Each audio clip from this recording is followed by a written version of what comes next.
సంక్రాంతి పండుగ వచ్చింది. అందరం కూడా సొంత గ్రామాలకు బయలుదేరారు. కొంతమంది రీచ్ అయ్యారు. అందరం కూడా ఒక్కసారి మన గ్రామాల్లో మన ఊర్లో ఏం జరిగింది, అభివృద్ధి అనేటువంటి జరిగిందా లేకపోతే మార్పులు ఏమైనా వచ్చాయా అనేటువంటిది ఒక రౌండ్ మన ఊరిలో అలా వేద్దాం. పరిసరాల్లో వెళ్తానే మనకు ఫస్ట్ కనిపించేది ఒక గ్రామ సచివాలయం అనేటువంటి ఒక బిల్డింగ్ కనిపిస్తుంది. అసలు ప్రభుత్వ బిల్డింగ్లే మన ఊర్లలో ఇంతవరకు మనం చూడలేదు. కానీ మొట్టమొదటిసారిగా ఒక సచివాలయం అనేటువంటి బిల్డింగ్ 2 ఫ్లోర్లతో 10 మంది శాశ్వత ఉద్యోగులతో, ప్రభుత్వ ఉద్యోగులతో ఏదైనా సర్టిఫికేట్లు కానీ లేకపోతే సంక్షేమ పథకాలు, ప్రభుత్వ సేవలు ఏదైనా 540 రకాల సేవలు అవసరమైతే అలా అప్లై చేస్తే ఇలా ఇచ్చి మనకు కార్పొరేట్ లెవెల్లో మనకు రెస్పాన్స్ ఇచ్చేటువంటి ఒక సచివాలయ వ్యవస్థ ఏర్పడింది. అలా దాటి కొంచెం ముందుకెళ్ళాం అనుకోండి, వైఎస్ఆర్ రైతు భరోసా కేంద్రం అనేటువంటిది ఒకటి కనిపిస్తుంది. ఆ రైతు భరోసా కేంద్రంలో రైతులందరూ కూడా ఇంతకు ముందు ఏదైనా కూడా విత్తనాలు కావాలన్నా కూడా, ఏదైనా ఎరువు మందులు కావాలన్నా, పురుగు మందులు కావాలన్నా, ఎరువులు కావాలన్నా కూడాను 5-6 కిలోమీటర్ల దూరం వెళ్లి పాస్బుక్ చేత పెట్టుకొని ప్రభుత్వం ఇచ్చే అరకరక సబ్సిడీ కోసం వెయిట్ చేస్తా వెళ్ళి రోజుల తరబడి తెచ్చుకున్నారు. కానీ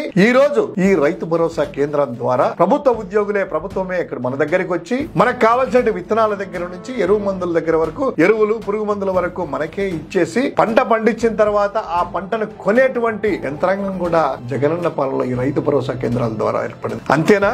ఇంకాస్త ముందుకెళ్దాం. వెళ్ళిన తర్వాత ఒకటి కనిపిస్తుంది, వైఎస్ఆర్ విలేజ్ హెల్త్ క్లినిక్ అని. ఇంతకు ముందు ఏంటంటే చిన్న జబ్బులు వచ్చినా కూడా, ఏదైనా కూడా జ్వరం వచ్చినా లేకపోతే షుగర్ టెస్ట్ చేయించుకోవాలన్నా కూడాను ప్రైవేట్ ఆసుపత్రులకో లేదా మండల కేంద్రాలకు వెళ్లి బారులు తీరేసినటువంటి 6 లైన్లలో ఉండేవాళ్ళు. కానీ ఈ రోజు 15 రకాల టెస్టులతో 105 రకాల మందులతో ఇమ్మీడియట్ గా మన ఊర్లోనే మన వాళ్ళకి అలా వెళ్లి జగనన్న ఒక్క రూపాయి కూడా ఖర్చు లేకుండా కార్పొరేట్ స్టైల్లో కార్పొరేట్ వైద్యం అనేటువంటిది అందుతా ఉంది. అంతేనా? కాస్త ముందుకెళ్దాం. మన చిన్ననాటి రోజులు గుర్తుకొస్తాయి. అప్పుడు చదువుకున్నాం కదా, ఆ స్కూల్లో మనం చదువుకున్నప్పుడు కింద కూర్చొని కనీసం బెంచులు లేకుండా మట్టి నేలలు కానీ సిమెంట్ దాని మీద కూర్చొని చదువుకునేవాళ్ళు. కనీసం పైకప్పులు లేవు. మనతో చదువుకున్నటువంటి విద్యార్థినులకు టాయిలెట్ కూడా పబ్లిక్ టాయిలెట్ పాపం ఇబ్బంది పడేవాళ్ళు. కానీ ఈ రోజు అలా చూస్తేనే మనకు కళ్ళు తిరిగిపోతాయి. ఎందుకంటే కార్పొరేట్ స్కూళ్లకు దీటుగా రంగులతో మంచి కొటేషన్స్ తో లోపల స్కూల్లో అడుగు పెట్టగానే ప్యూరిఫైడ్ వాటర్ తాగడానికి మంచినీటి సౌకర్యం. అదే విధంగా ఇట బయట కాస్త వెళ్తే ఒక టాయిలెట్, అలా లోపలికి వెళ్ళి చూస్తే బెంచ్లు, అలా బోర్డు సైడ్ చూస్తే కనుక డిస్ప్లే బోర్డులు, డిజిటల్ ఐఎఫ్ ఇంటరాక్టివ్